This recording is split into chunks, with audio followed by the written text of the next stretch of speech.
જય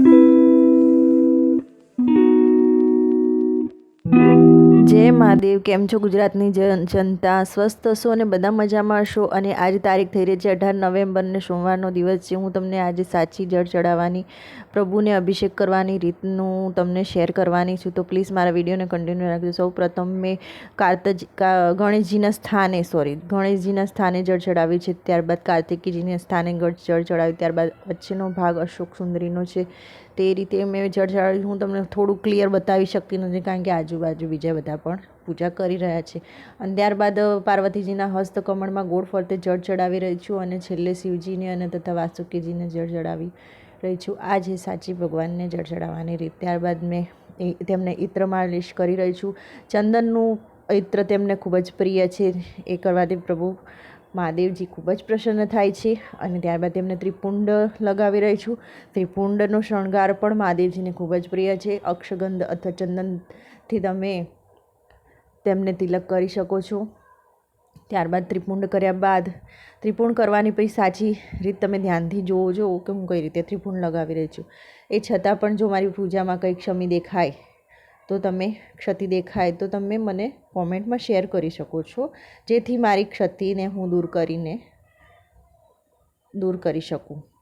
તથા મહાદેવજીને તિલક કર્યા બાદ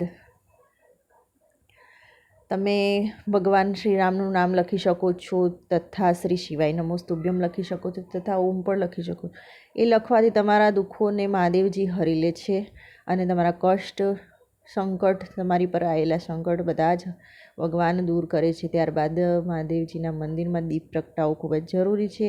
દીપ પ્રગટાવવાની રીત તો સૌ પ્રથમ આવીને જ પ્રગટાવવાનું હોય છે અને પછી જ બધી પૂજા કરવાની હોય છે, પણ હું ઉતાવળમાં હતી, થોડી ભૂલી ગઈ એટલે દીપ પ્રગટાવવાનું રહી ગયું, તો લાસ્ટમાં હું દીપ પ્રગટાવી રહી છું। અને મહાદેવજીની આરતી કરવી પણ જરૂરી છે, તથા ધૂપ પણ તેમને અર્પણ કરવું જરૂરી છે। ત્યારબાદ પ્રભુને પ્રાર્થના કરી રહી છું, દરેક સંકટમાંથી મુક્તિ અપાવજો અને હંમેશા તમારા આશીર્વાદ રાખજો।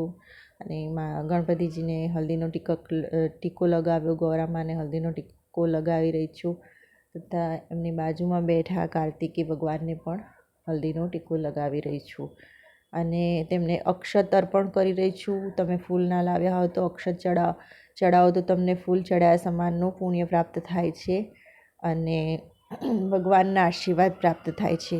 અને મહાદેવજીને બી અક્ષત બહુ પ્રિય છે, તો શિવલિંગ પર બી તમે અક્ષત ચડાવી શકો છો। ત્યારબાદ બીલીપત્રના ઝાડની નીચે 2 વાટનો દીવો પ્રગટાવવાથી હંમેશા સુખ સમૃદ્ધિનો વાસ થાય છે। અને તમે જોઈ શકો છો 2 વાટનો દીવો મેં પ્રગટાવ્યો છે। સો ફ્રેન્ડ્સ, મારો વિડીયો ગમે તો પ્લીઝ લાઇક કરો, શેર કરો અને મારી ચેનલને સબસ્ક્રાઈબ કરો। બાય, ફરી મળીશું નવા